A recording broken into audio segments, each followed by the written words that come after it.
I am 80 years old, and I am about to tell you something that your parents never told you, that your teachers never told you, that society actively hides from you. And the reason? Not because they are bad people, but because they never realized it themselves. You see, we are taught that aging is a loss. We are taught that youth is a currency and you are spending it. Every birthday, every gray hair, every wrinkle, you are becoming less, less valuable, less relevant, less alive. And I believed this for 50 years. I mourned my youth while I was still in it. I thought, enjoy it now. It will never come back. And then, at 72, I realized something so simple, so obvious, so freeing that I wept. I realized I never lost my youth. I just buried it. And it had been calling me for decades. I just never answered. When I was 20, I was hungry. Not for money, not for status, for life. I remember walking through the old city at dawn. No phone, no destination, no purpose. Just walking, watching the light hit the stones, listening to the shopkeepers open their shutters, feeling the cold morning air on my face. And I remember thinking, I hope I never lose this feeling. But I did. Not all at once. Slowly. Quietly. Without permission. At 30, I was busy. At 40, I was tired. At 50, I was successful. At 60, I was respected. And at 70, I sat in this chair and realized I hadn't walked anywhere without a purpose in 40 years. I hadn't felt the morning air. I had only analyzed it. Is it cold? I need a jacket. Is it raining? I need an umbrella. Is it late? I need to hurry. I stopped experiencing life. I started managing it. And I called this growing up.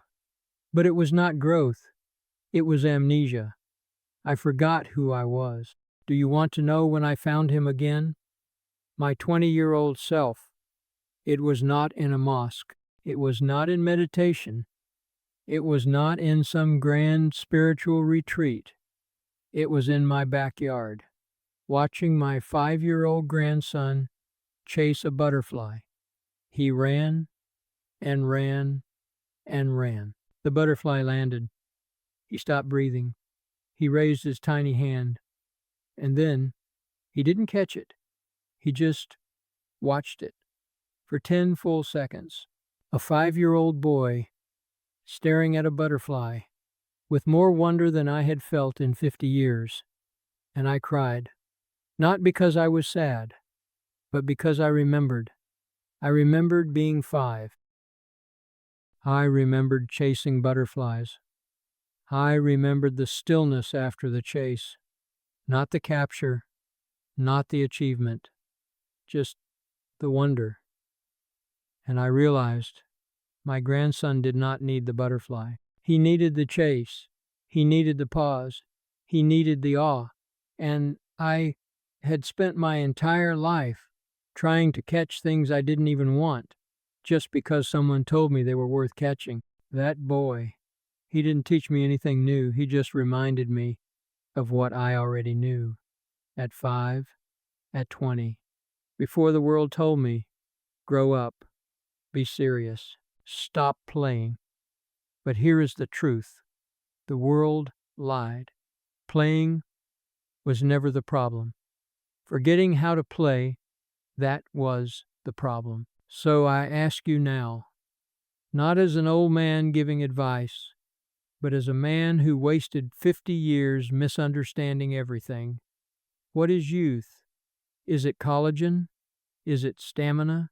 Is it the absence of gray hair? No. Youth is not a biological state.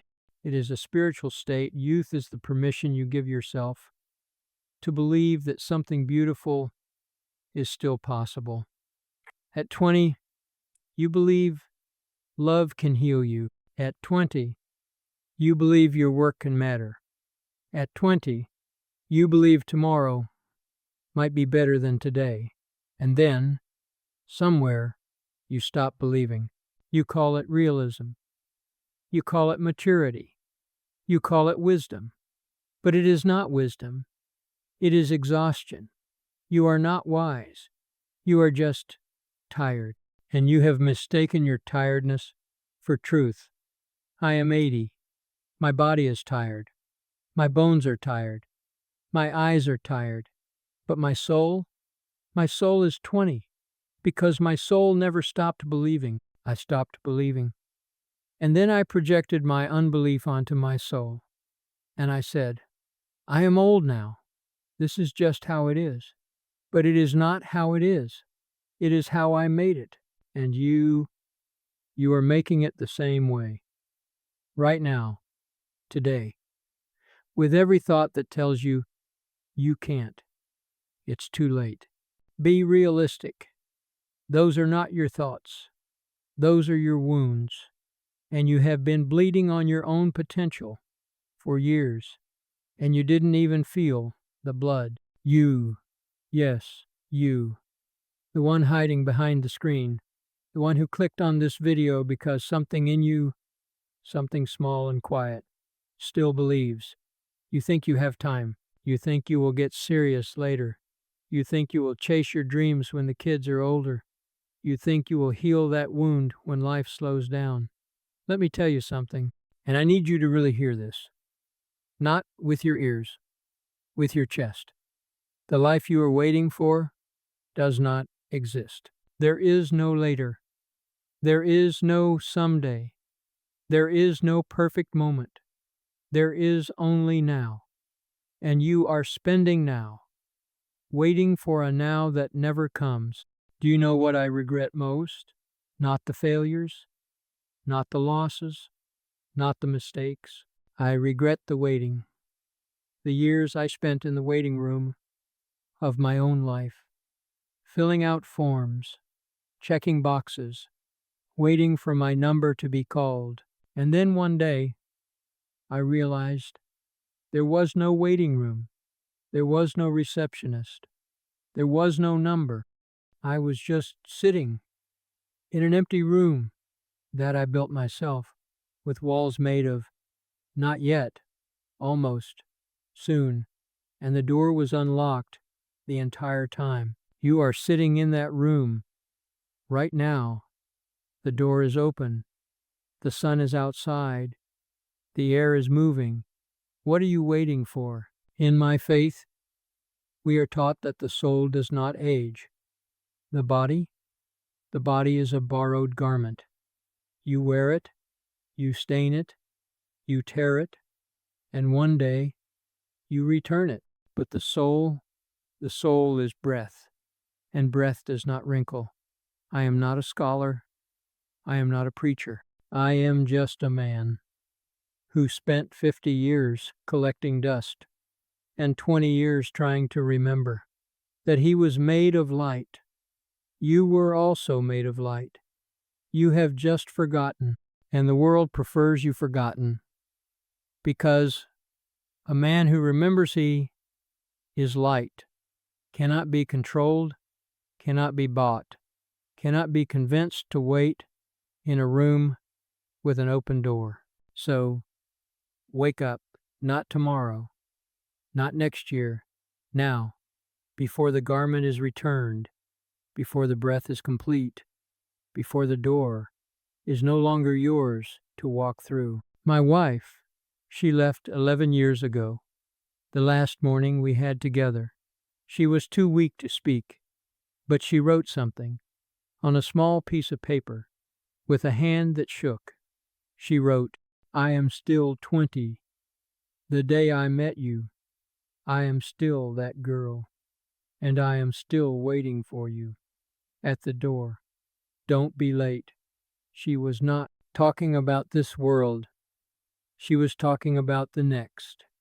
And I realized she never lost her youth.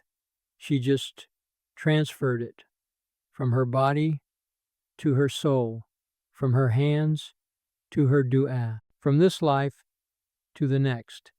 And one day, soon, I will transfer mine too. But until then, I will chase butterflies. I will climb roofs. I will walk at dawn with no destination. Not because I am trying to be young, but because I am young. I always was. I just forgot.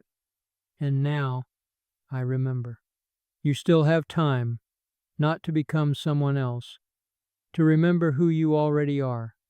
The door is open. The butterfly is waiting. Don't be late.